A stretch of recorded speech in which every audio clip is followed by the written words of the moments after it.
Hello friends, and welcome to Gardening with Creekside. Today I am going to show you exactly how to get gorgeous spring and summer blooms on your spireas and your Rose of Sharons. Very, very simple, but there are some steps that we need to do to ensure that you get the most maximum flush of flowers that you possibly can. So we're going to do that, and then we're going to take you on a little garden tour here in the backyard. The tulips have begun to pop their little heads out of the ground. Cannot wait until they are blooming. So we're going to show you those tulips. And then we experience, like so much of the country, in January, several weeks of extended cold weather. Of course, our temperatures are all relative depending on where we are. For North Carolina, it was a very, very cold, extended amount of time, and we did have some damage in the garden. So I'm going to kind of show you that damage, talk about how we are going to handle that. And because I know, like I always say, if I'm dealing with it in my garden, odds are that there are a lot of other people dealing with those same kind of issues. And so we just share those experiences together and just talk it through, giving advice and giving some help back and forth. What we're going to do first is right here, we have got double play doozy spirea. We need to prune it. And then up here on the corner of the house, we have got a white chiffon Rose of Sharon. Both of these shrubs are absolutely beautiful. They are completely different in their structure, their shape, their colors, their times that they bloom, but they bring us so much interest to the garden. They are both deciduous, so they lose their leaves in the wintertime. It does not bother me 1 ounce because what they give me for the other 9 months out of the year here in North Carolina, a zone 8A, it is well worth it to have them. Both spireas and your Rose of Sharons will bloom on new growth. That means that we want to prune these plants so that the plant is then excited to flush out new growth, and because they bloom on new growth, that means not only are they going to push out new growth, they're going to push out loads and loads of flowers.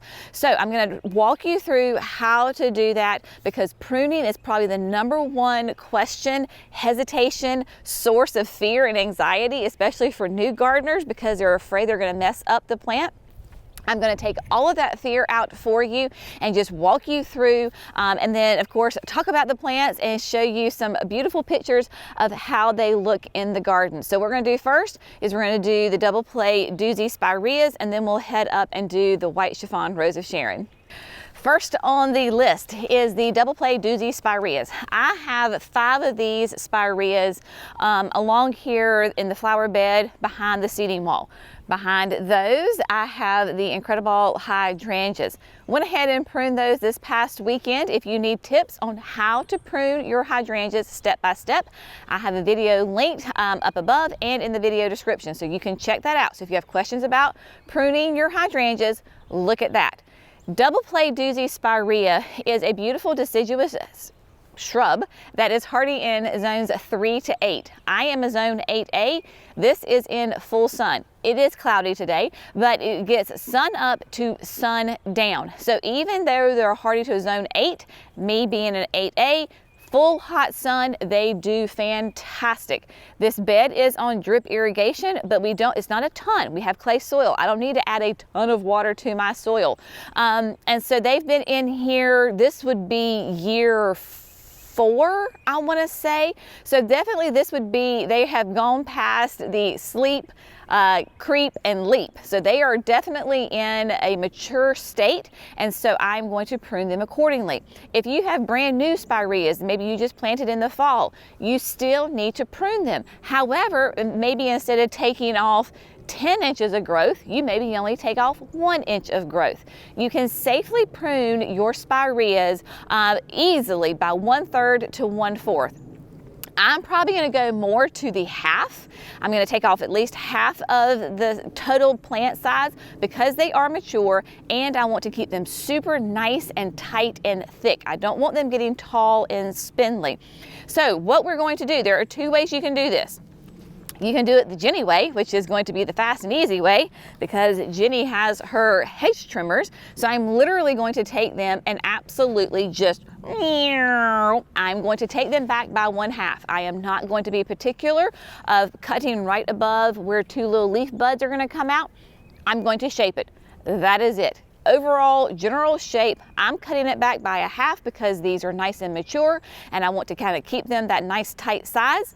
If you only want to take them back by 1/3 or 1/4 with your hedge trimmers, go for it. Now, if that freaks you out, if you want to be very particular of where you're going to cut, what you're going to need is a good pair of pruners, right? So little hand clippers, and you're going to go in and you're going to cut every single limb above 2 leaf nodes. So I'll have a picture up there for you so you can see, you can easily tell where those little leaf buds are going to come.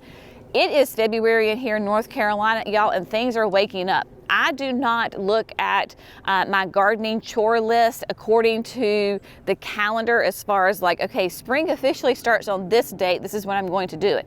I listen to my garden. I pay attention to my garden because even though spring starts on the exact same date for all of us, that looks very different whether you live in Florida, North Carolina, Ohio, Michigan, North Dakota, right? All of that is very different. So you really have to pay attention to your garden. My leaf buds are starting to swell. That means the plant is waking up. I've got tulips waking up. Now is a great time to do it. Of course, there is grace in gardening. So if you don't get this done until later in the, maybe 3 weeks from now, 4 weeks from now, it's okay. You can absolutely do it. It just may delay your blooms just a little bit. So y'all, I'm gonna do the first one for you and show you really quick how easy it is, and then we're gonna get the other ones done. The hardest part about this entire process right now is the cleanup, because I'm gonna have lots of little stems on the ground. That's gonna be the most difficult part of this whole thing. Just go for it, whack them back. If you have aggression or pent up frustration, this is a great way to do it. If you don't have hedge trimmers and maybe you have a chainsaw, get out the chainsaw and go for it, my friends.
Alrighty, y'all, there you go. That's all you gotta do. Shape it up, right? Love double play doozy spireas because one, they're sterile. So that means you're not gonna have nuisance little plants popping up all over your garden. 2, they're sterile, but the plant doesn't know that. So it keeps producing flowers because remember, on a plant, the plant will produce flowers, those flower heads dry, then the seeds will mature, right? But it's sterile, so it doesn't actually produce seeds, but it thinks it's going to, so it keeps producing flowers after flowers. So it's a re-blooming double play doozy spirea. It is gorgeous, beautiful. Like the early growth on this when it first flushes out is stunning. I mean, it is gorgeous. It will mature to a nice dark green, and then you've got these bright raspberry flowers on it that are just spectacular. They are gorgeous. Of course, your pollinators love them. They are very easy, low maintenance plants to do. other maintenance on this that I have to do, obviously, is finish pruning them. Then within the next month, I would say what I'm going to begin doing is start feeding my plants. So I feed my perennials and my shrubs one time a year, coming out of winter, going into spring around this time, February into early March for me in North Carolina.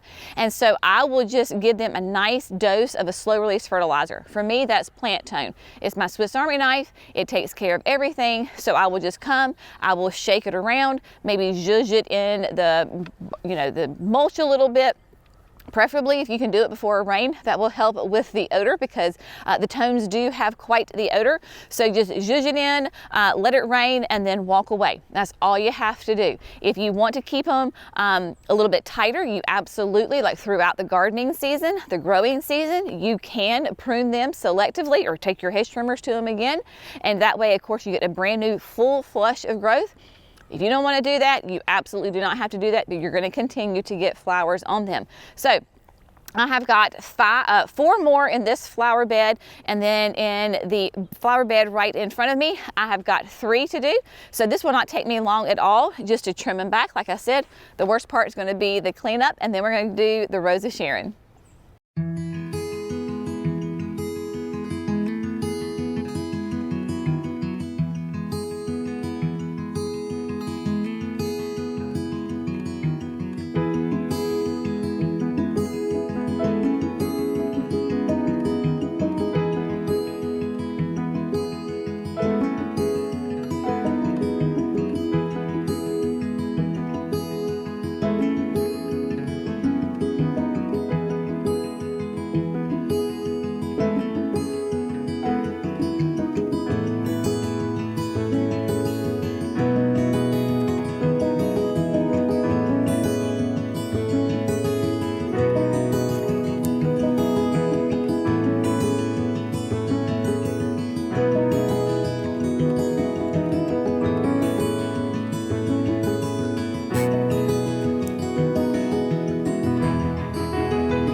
Spireas have been pruned. I will show those to you in just a second. Now we're on to the white chiffon Rose of Sharon.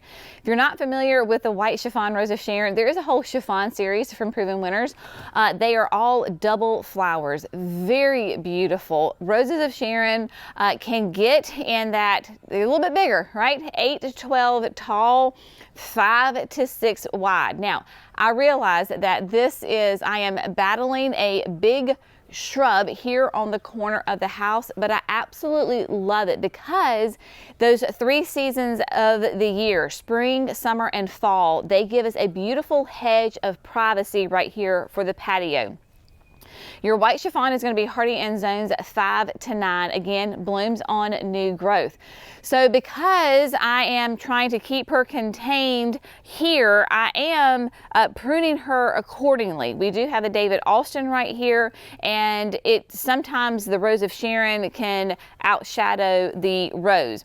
So I do prune her back pretty severely, but all of this from here up is all growth from last year. So I pruned it down here. I'm going to prune it pretty severely again this year, and it has a ton of growth. You can see where it still has the little old heads where the flowers were, and it's fabulous. If you haven't lived in an area where Rose of Sharons can be like invasive, where they just spread like crazy, and if you love Rose of Sharons and you want to try it, the chiffons might be a good option for you. While they're not 100% sterile, because they are a double bloom, they have a much lower seed set. I will get maybe 2 or 3 babies that pop up a year. So that is just something for you to think about with your Rose of Sharons. So what we're going to do is you're going to prune this very much like a panicle hydrangea, a rose. We're going to prune it. You really cannot see right now where the little, well, there's a little bit, maybe a little bit of swelling where the buds are, that the leaves are going to pop out. I am not going to worry about that one bit. I am going to use my hand pruners on this and just prune it back. I have a limb down here at the bottom, down at the base, that is going at a, I don't know, at a really funky angle. And it's crisscrossing two other limbs. I'm going to go down as far as I can and take that limb out, because that is one of the limbs that is coming right here. So this is what is shadowing a lot of this rose, and because it is crisscrossing, I'm going to go ahead and take it out. So what I have is my little Felco. This is the Felco 600. They name everything by numbers. And this is a great little hand saw, and it locks into place so you don't have to worry about the blade flipping back on you and cutting you. It's great for getting those tight little places. So that's what I'm going to use to get in there and take out this good size limb that is crisscrossing. So without further ado, we're just going to start pruning.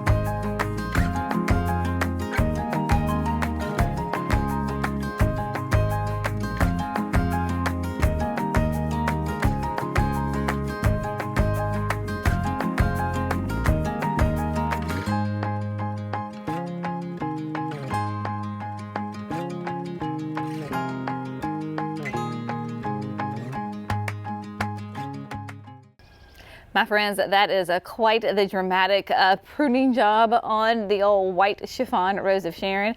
I promise you, she can handle it. Roses of Sharon are notoriously tough shrubs that give us beautiful flowers, very low maintenance, and because I chose to put her on the corner of the house here, even though she's going to get big and huge, I do have to kind of control the beast a little bit. Let me show you how she turned out. I definitely took off at least half of the plant, and you can kind of tell where I had pruned last year. We're starting to get kind of that little bit of that knobby effect, and while right now, while it is just the bare sticks, it's not the most attractive thing, believe you me, once it flushes out full of growth, you don't see any of those stems. I did go ahead and take out more than just the one limb that was crisscrossing way right here. I took this one out and I took this one out. That is because they were starting to come a little bit too far forward, and were really, like in the height of the summer where Brenna is, they were completely covering that spot, which is fine. I'm just trying to control her growth, like, right? So when you have those shrubs that are really nice and big, if you want to control their size, you're going to have to prune more. If you want them to grow and be nice and have lots of extra new growth, then you don't prune them as much. So Rose of Sharon, again, I was not super particular on where I cut it. You can see a little bit here, like right there, that's going to be a little leaf node, and this is a little leaf node too. Wasn't crazy particular about it. Again, right here, this is where that leaf node is going to be, but kind of generally in that area. If you cut between two leaf nodes, so you've got one here and then one down here, let's say you cut here in the middle, more than likely this little piece right here is going to die, and you're going to have the growth coming off of these two. It's not the end of the world, but like right here, this is what I did right here. This piece right here may die, and you have all the growth coming out here. Again, it's totally fine, y'all. These are tough plants. If you have a question about if you have a Rose of Sharon standard, like over here, I have the blue chiffon, same family, but it is a lovely, not probably true blue, more in that purpley color, but it is a standard. I bought it as a standard. It was trained as a standard. I'm simply maintaining it. And so you can just maintain it. If you want to start limbing it up, you could come in here and actually take out like this limb right here and then that limb right there if you want it to come up. Honestly, now that I just see this for some reason, this guy right here, you could probably go ahead and take this out as well. So as it grows, if you want to, you can. I simply just kind of treat it and prune back the top. I don't think that I've done the official pruning on this year. I think I was just trying to take off the top growth of it. So I'm actually going to come in here and tighten it up a little bit more because it too gets really tall.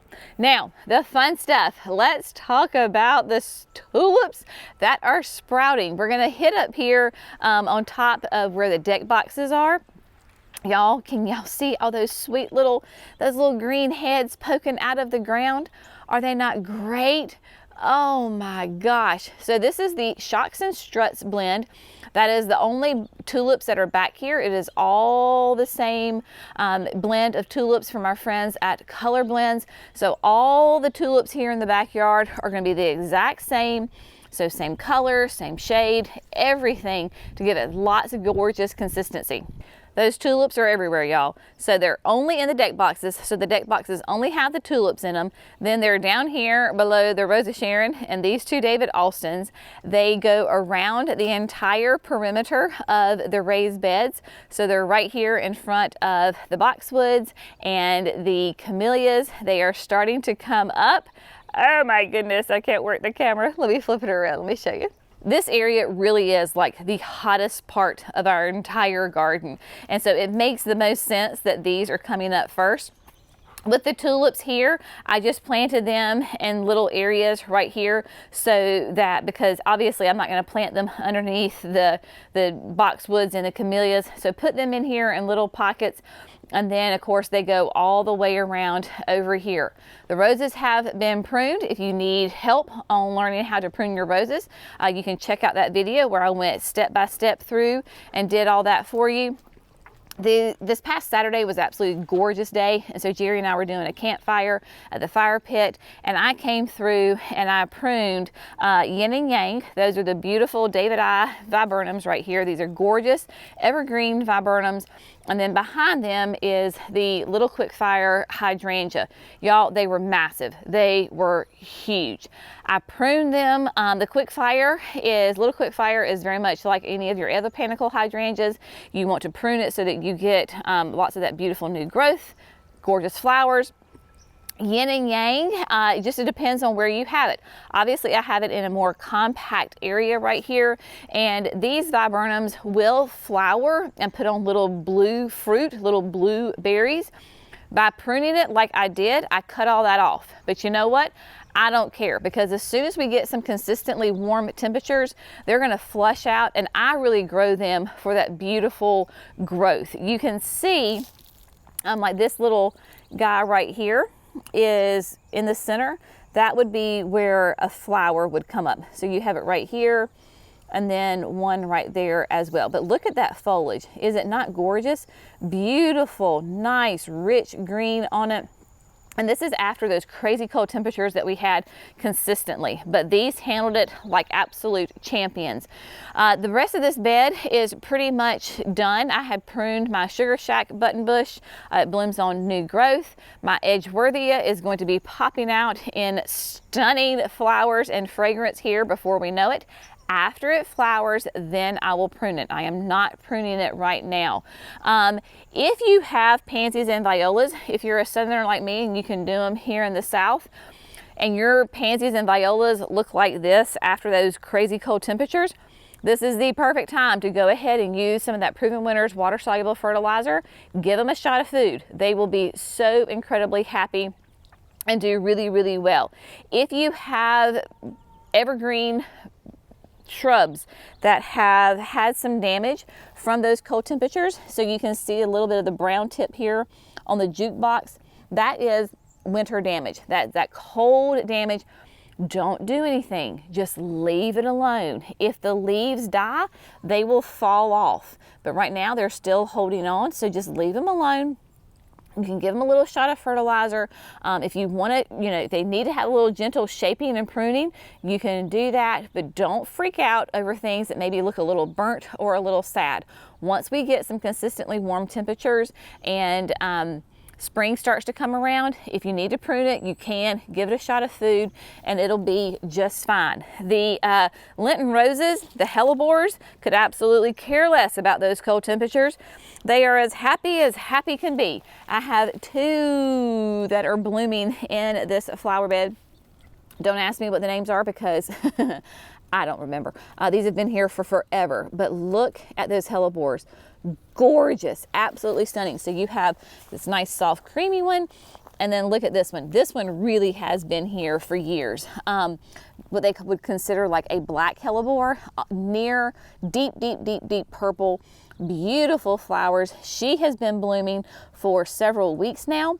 That's the one quote downside about hellebores, especially the old-timey varieties, is a lot of them have the downturned flowers, so they're a little bit harder to see. But I don't care. I love hellebores, Lenten roses. They are fabulous. And look, we have our first spring flowering bulb in bloom. This is the Woodland blend from Color Blends. I put this in this bed years ago, and that is a sweet little crocus that is blooming. Complete mix of different kind of small, petite spring flowering bulbs in there, but the crocuses are coming up first. I love it. For me, the spring is this, like coming out of winter, going into spring.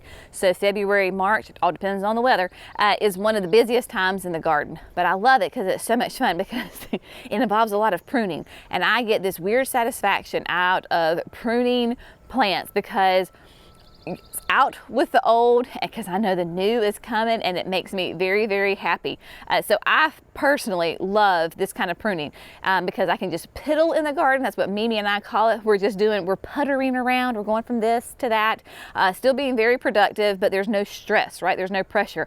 And then the weather tends to be so much more glorious. You're not dying of a heat stroke and just sweating constantly. So for me, I love this time of year, and I'm dreaming and planning of the garden that's going to be coming in just a few short weeks.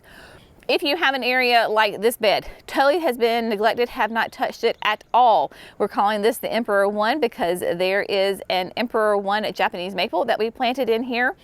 This is a bed that's going to need lots of attention coming in the next couple of weeks. Your perennial grasses, if you are in warm zones like me, now's a great time to go ahead and prune your perennial grasses. I'll show you, but you can scoop it up like a ponytail and give it a flat top. We want to get rid of all this old foliage before your new growth starts popping up, because nothing's going to come from this foliage. It's gone. It's dead. It was last year's. It's so 2024, and so we're leaving it behind and we're making room for the 2025 growth.